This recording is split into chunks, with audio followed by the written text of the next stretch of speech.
Siemaneczko moi drodzy, z tej strony Habi i dzisiaj bierzemy z naprawdę wielką bombą, bo aktualizacja 0.35 wystanowiła to coś, na co czekaliśmy naprawdę od dawna. Mamy nową broń, nową mapę Hanami, wielkie zmiany w systemie gry, dodatkowe tryby, a także nowe eventy i skiny, które mogą kompletnie zmienić ekonomię w całej grze. W tym odcinku opowiem Wam o tym wszystkim, co już wiadomo zarówno oficjalnie od twórców, jak i od największych informatorów na całym świecie. Jeśli czekacie na ten update tak mocno jak i ja, to zostawcie łapkę w górę, suba z dzwonkiem i pamiętajcie, że na moim Discordzie już trwa zagorzała dyskusja na temat sezonu 10. Link macie w przednim komentarzu, a my lecimy. Zacznijmy od czegoś, co najbardziej elektryzuje graczy: nowa broń. Jest to, moi drodzy, snajperka Mallard dwulufowa z wbudowanym celownikiem, coś zupełnie nowego w standoffie. I powiem Wam szczerze, że jest to prawdziwy S-tier, jak to wielu określa.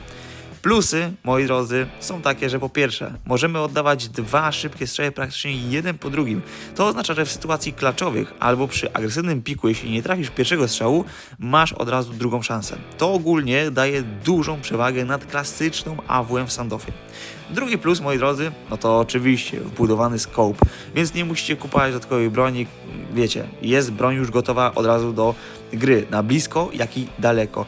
No i trzecie to oczywiście jest koszt, bo cena jest zbalansowana tak, że będziemy mogli sobie na nią pozwolić częściej niż na grę AWP, co oznacza, że Mallard pojawi się w grze naprawdę często. A minusy, no niestety, jak każda broń, musi je posiadać. Przeładowanie, moi drodzy, jest dłuższe niż klasyczna snajperka, a jeśli wystrzelisz 2 naboje, zostajesz na chwilę kompletnie bezbronny. Możesz oczywiście wyciągnąć pistolet, no ale oczywiście, jak to każdy wie, to też oczywiście trochę czasu zajmuje. Po drugie, obrażenia nie są aż tak wysokie jak w AWM. Trafienie w ciało nie zawsze oznacza, moi drodzy, one shot killa, szczególnie na dalszym dystans. No i oczywiście, na jakich mapach Mallard sprawdzi się najlepiej? Słuchajcie, no moim zdaniem, ogólnie rzecz biorąc, taka broń jak Mallard, to wydaje mi się, że Sandstone i Rust, moi drodzy, bo są dynamiczne mapy, no oczywiście szybkie strzały robią tej robotę, a w trybach rankingowych będzie oczywiście świetna do agresywnego pika, szczególnie gdy będziecie grać półeko, jakieś oczywiście pistolety, do tego byście mogli dorzucić właśnie tego Mallarda u jednego z zawodników, no i oczywiście w turniejach pewnie zobaczymy ją w rękach pro graczy, ale na przykład w trybie Defuse'a, gdzie liczy się precyzja i pewność, AWM będzie oczywiście królem.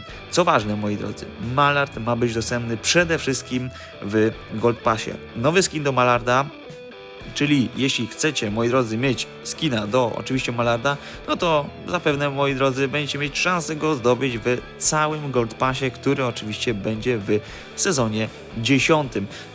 To jest oczywiście coś, co może naprawdę zrobić małą rewolucję na naszym markecie.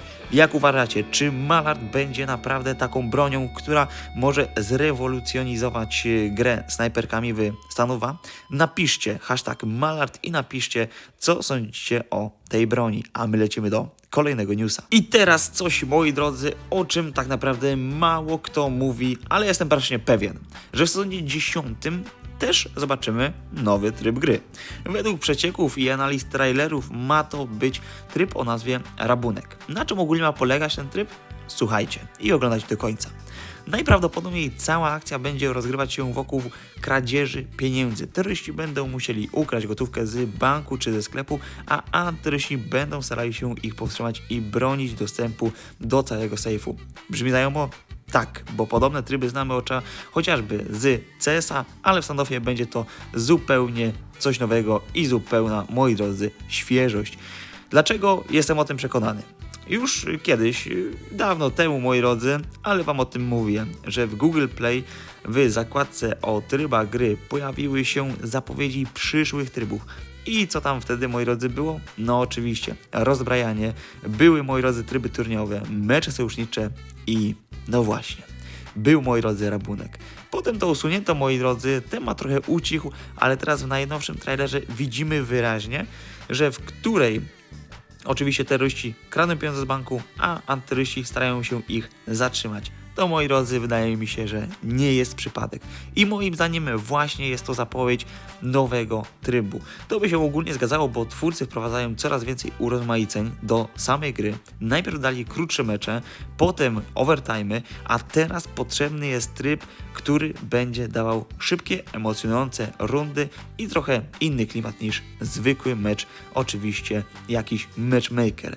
Co więcej, co jest bardzo możliwe, że rabunek dostanie w ogóle nową, dedykowaną mapę, specjalnie stworzoną pod ten tryb. Tak samo jak kiedyś mieliśmy Arm Race, gdzie z własnymi lokacjami, a teraz właśnie rabunek może dostać przypominający bank, sklep albo jakieś pomieszczenie z sejfem do oczywiście obrony. Kiedyś oczywiście to mógłby być tryb zakładnicy, ale patrząc po ogólnie trailerze, który wypuścili twórcy, to mi się wydaje, że to jednak będzie rabunek i to nie będzie przejmowanie jakichś, wiecie, zakładników, a właśnie przejmowanie jakiegoś oczywiście sejfu, jakiegoś oczywiście golda, jakichś pieniędzy. I powiem wam szczerze, że dla mnie to jest coś naprawdę, na co bardzo czekam, bo od dawna mówię właśnie o tym, bo nowa broń i nowe skiny są ogólnie super, ale nowy tryb to jest zupełnie nowa świeżość, praktycznie, moi drodzy, coś ekstra. To będzie też idealna opcja dla osób, które nie zawsze mają czas na długie mecze, a chcą przykładowo sobie po prostu pograć. Taki niedzielny gracz, można powiedzieć. No jak ja to widzę w praktyce, terroryści wchodzą, muszą zabezpieczyć kasę i uciec, a terroryści muszą to obronić. Runda trwa krócej, zapewne tak to będzie, jest więcej dynamiki, każda sekunda, moi drodzy, po prostu ma znaczenie. To może być absolutny hit w sezonie 10, jeśli to twórcy, moi drodzy, dobrze zbalansują. Moi drodzy, a my przechodzimy do kolejnego newsa. Teraz przejdźmy do nowej mapy Hanami, która oczywiście zastąpi Sakurę i tu powiem wam szczerze, jestem podjarany, bo ta mapa wygląda przepięknie, klimat japońskich uliczek, świątynie, wiśnie w tle, no po prostu wielki sztos. Ale najważniejsze to nie tylko klimat, ale także całkowicie nowe podejście do taktyki. Hanami jest bardziej kompaktowa niż Sakura. Mamy 3 główne ścieżki ataku, long A, mid z możliwością rotacji na każdą stronę, można powiedzieć, a także wejście na bombsite B. A także tam jest balkon. Mid, który jest absolutnym sercem mapy. Kto kontroluje mida, ten, moi drodzy, zazwyczaj kontroluje całą grę. Bądźmy szczerzy. I to widać po tym, ile jest przejść i ile opcji rotacji. Na przykład idziesz longiem na A, skręcasz po prostu w prawo i jesteś już na jednym z wyjść na mida. Jeśli przejdziesz dalej, wchodzisz na aleję prowadzącą prosto na bombsite. Ale uwaga! Przeciwnik może czaić się za każdym rogiem i to jest akurat bardzo ciekawe, bo tam jest bardzo dużo ciekawych uliczek. Na bombsite A masz kilka totalnie nowych wejść przez hotele, przez główne uliczki, masz w hotelach specjalne okno, przez które można rzucać granaty i tak dalej. No ogólnie idealne pod smoki, flesze, a także taktyczne zagrania. Bombsite B, no tutaj jest, moi drodzy, najciekawsza jest rotacja. Przez balkon, o którym wcześniej mówiłem, dzięki której możecie, moi drodzy, zaskoczyć przeciwnika z innej wysokości. To jest akurat game changer, bo to może być game changer w wielu rundach.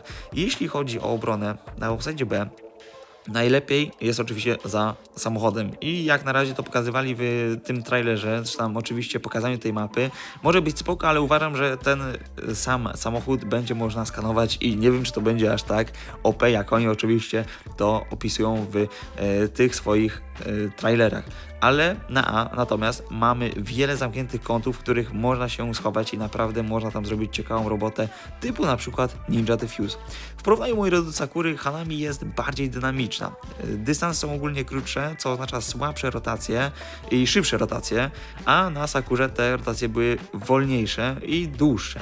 Dzięki temu ogólnie matchmakery mogą być szybsze, bo mapa jest mniej rozciągnięta. Na telefonie będzie się grało znacznie łatwiej dla nowych graczy. To akurat jest duży plus dla nowych grajków, niedzielnych wariatów. Zacie dla nich łapkę w górę, jeśli też gracie tylko w niedzielę, bo nie macie czasu.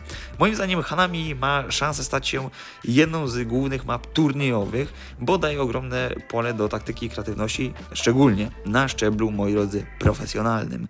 A my lecimy do kolejnej rzeczy. Zmiany w systemach rund. Moi drodzy, to jest naprawdę istotna rzecz. Już wczoraj oczywiście wrzuciłem TikToka na moim TikToku, więc jeśli go jeszcze nie widzieliście, to macie szansę wejść na niego, zostawić followka, no i oczywiście obejrzeć go do końca, a dzisiaj już się pojawi oczywiście w zakładce Shorts, więc tam też będziecie mogli oczywiście zaglądnąć. Lecimy dalej, moi drodzy. Co osobiście mnie bardzo zaskoczyło w tych zmianach rund, to, moi drodzy, w trybie rankingowym nie będzie teraz trzeba wygrać 10 rund, tylko i wyłącznie 8. To będzie oczywiście testowane przez twórców przez najbliższy sezon, a w trybie Defuse'a będzie trzeba wygrać tylko 6 rund. Dlaczego twórcy, moi drodzy, zauważyli, że gracze wolą krótsze mecze, które dają więcej emocji i kończą się szybciej? Moi drodzy, najprawdopodobniej dlatego, że mecze, gdy traficie na totalnych nubków, no ciągną się w nieskończoność i później chęć na zagranie kolejnego meczu nie jest tak duża, jakbyście, moi drodzy, grali 5 minut z jakimiś randomami i byście po prostu ten mecz przegrali, bo zawsze macie ochotę te kolejne 5 minut, żeby wygrać kolejny mecz. Moi drodzy, twórcy zauważyli, że gracze właśnie wolą krótsze mecze, które dają więcej emocji i ogólnie kończą się szybciej. I teraz takie tempo gry będzie testowane przez cały sezon 10. Jeśli ją, moi drodzy, przyjmie, to zostanie na stałe. Dla mnie to duży minus ogólnie rzecz biorąc, bo ja lubię ogólnie długie mecze. W takich meczach turniejowych zawsze można się poprawić, zrobić fajne comebacki i tak dalej, i tak dalej. Ogólnie sama ta zmiana będzie naprawdę ogromna, bo nie będzie już długich meczy, męczących gier, tak jak właśnie mówiłem, a każdy bond będzie, moi drodzy, kosztował o wiele, wiele więcej. Mniej rund to tak samo, moi drodzy, jak mówiłem wcześniej, mniej czasu na comebacki. I to jest właśnie duży, duży minus, ale mam nadzieję, że ekonomicznie to też się zmieni, ponieważ jest to naprawdę istotna kwestia, bo jakby nie patrząc, no, moi drodzy, mecze turniejowe to zawsze się kojarzyły z dobrymi comebackami i nie tylko, moi drodzy, bo comebacki, jak to się mówi, podczas meczy Habiego i sąsiada, to nasza specjalność. Moi drodzy, ale to nie jest w ogóle wszystko. Overtime w turniejach się totalnie zmieni, bo wchodzi też nowy system overtime, czyli ogólnie dogrywki. Moi drodzy, na razie to tylko w lobby turniejowym, ale jak to, moi drodzy, działa? Słuchajcie, jeśli jest remis w ostatniej rundzie, czyli przykładowo dajmy, że grają do 10, mamy remis 9-9 i tutaj, moi drodzy, wkracza dogrywka. Automatycznie strony się zmieniają, każdy dostaje po $8000, gracie 4 dodatkowe rundy, wygrywa ta drużyna, która zdobędzie minimum 3 rundy, moi drodzy. Jeśli znowu remis, to oczywiście overtime zaczyna się od nowa i tak aż do skutku. To oznacza, że mecze turniejowe w dużych turniejach, bo na razie to jest oczywiście w dużych turniejach, będą mogły trwać naprawdę długo, ale, moi drodzy, będą też dużo bardziej emocjonujące. I ja uważam, że to jest duży plus, ponieważ wcześniej, gdy mieliśmy sytuację, gdzie mogliśmy grać się dogrywki i naprawdę cieszyć się emocjonującym meczem, to było to niemożliwe, bo 9-9 i meczek się kończył, a teraz będzie, moi drodzy, coś zdecydowanie nowego i tutaj właśnie te comebacki w turniejach będą zdecydowanie lepsze, a drużyny będą mogły rozwijać się jeszcze bardziej.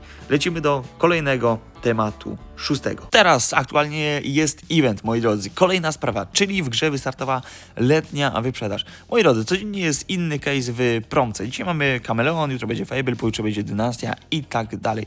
Wszystko, moi drodzy, jest w sklepie o godzinie 16 naszego czasu. Ogólnie to świetna okazja, żeby coś kupić sobie taniej, ale też, żeby przewidzieć, co może zostać usunięte z gry. I tutaj właśnie pojawia się plotka, że Kameleon Case może ogólnie zniknąć, co by oznaczało, że ceny skinów z tej kolekcji mogą mocno pójść do góry. Bo jakby nie patrząc, Kameleon Case już nie jest tak bardzo rozchwytywany przez graczy. Ja też, moi drodzy, często go nie otwierałem, ale jak już coś, wiecie, sobie chciałem kupić, to zazwyczaj była Dynastia, jakiś Fable i tak dalej. Więc wydaje mi się, moim osobistym, subiektywnym zdaniem, że jednak to będzie właśnie Kameleon Case, ponieważ jest już z nami długo w gierce, jest już oczywiście bardzo mocno przerobiony przez graczy. Gracze oczywiście sami wiedzą, co tam w tej samej skrzynce się znajduje i, moi drodzy, że z tego dużego gdzieś tam popytu też, moi drodzy, nie ma, widzą twórcy. Więc najpewniej możliwe, że właśnie to Kameleon Case po prostu zostanie usunięty z gry i będzie, moi drodzy, nowa kolekcja. A jaka? To, moi drodzy, bardzo możliwe, że za chwilkę o tym usłyszycie. No właśnie, ekonomia. Moi drodzy, wiele osób mówi, że naklejki to złoto, ponieważ ceny naklejek Forza czy Revival Collection już, moi drodzy, spadły a po aktualizacji mogą znowu ogólnie wystrzelić. Warto, moi drodzy, je kupić, bo później mogą kosztować nawet 2 razy więcej, ale to jest tylko, moi drodzy, tak wiecie, moje subiektywne zdanie. Jeśli chodzi ogólnie o skiny do Malarda, będzie miał ogólnie ogromny popyt, bo skinów na niego nie da się, moi drodzy, najprawdopodobniej nie będzie się po prostu dało otworzyć go z case'a, a jedynie z Gold Passa. A Gold Pass, moi drodzy, w sezonie 10 zapewne będzie miał pomiędzy 75 leveli a 100 leveli w jednym, można powiedzieć, pasku. Ogólnie rzecz biorąc, pojawi się nowa kosa, będzie, moi drodzy, wiele nowych. Będą tak samo odsmażane kotlety, tak jak, moi drodzy, na przykład tutaj oczywiście wszystkie kosy, które były i ogólnie, moi drodzy, wydaje mi się, że to będzie taki, można powiedzieć, kolejne nawiązanie do sezonu 3. Będą oczywiście nowe czarmy i tych nowych czarmów, moi drodzy, będzie właśnie tak samo nawiązanie do poprzednich sezonów. Lekko odsmażane kotlety, ale, moi drodzy, teraz już w innej wersji, bo to będą oczywiście bryloki. No i tutaj właśnie będzie można się naprawdę nacieszyć takim powrotem do przeszłości i będziecie mogli na spokojnie sobie zobaczyć co i jak, ale to już oczywiście niebawem. I podsumowując to wszystko, moi drodzy, aktualizacja 0.35 to jest prawdziwa rewolucja. Malard, nowa snajperka, Hanami, nowa mapa, krótsze rundy, overtime, czyli dogrywki, eventy i gigantyczne zmiany w ekonomii gry. Powiem wam szczerze, że jestem mega podekscytowany, serio.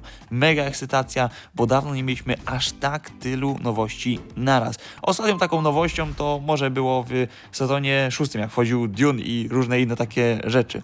No i teraz właśnie ogólnie rzecz biorąc, pytanie do was. Co najbardziej wam się podoba? Czym się najbardziej jaracie w tej aktualizacji? Czy to właśnie będzie Malard, Hanami, czy może te krótsze mecze, będziecie mogli zagrać ich więcej? Dajcie, moi drodzy, znać w komentarzach, bo mnie to naprawdę ciekawi i zawsze, moi drodzy, ta opinia gdzieś tam jest oczywiście przeczytana przeze mnie, może gdzieś dam znać wyżej, żeby oczywiście popatrzyli na to, moi drodzy. To pamiętajcie, żeby zostawić łapkę w górę, no bo to oczywiście jest obowiązek, jeśli wam się ten event mega podoba, nowy sezon wam się podoba, to zostawcie łapkę do góry, napiszcie w komentarzu, co wam się najbardziej podoba, no i oczywiście czekam na wasze opinie. I widzimy się, pamiętajcie o tym, że na streamie już jutro o godzinie, najpewniej to będzie godzina 18 bądź 18:30, na godzinkę, półtorej się spotkamy i pogadamy, moi drodzy, co, gdzie i jak. Więc w takim razie trzymajcie się, do zobaczenia, do usłyszenia i oczywiście pozdrawiam. Dobrego dnia, hejka!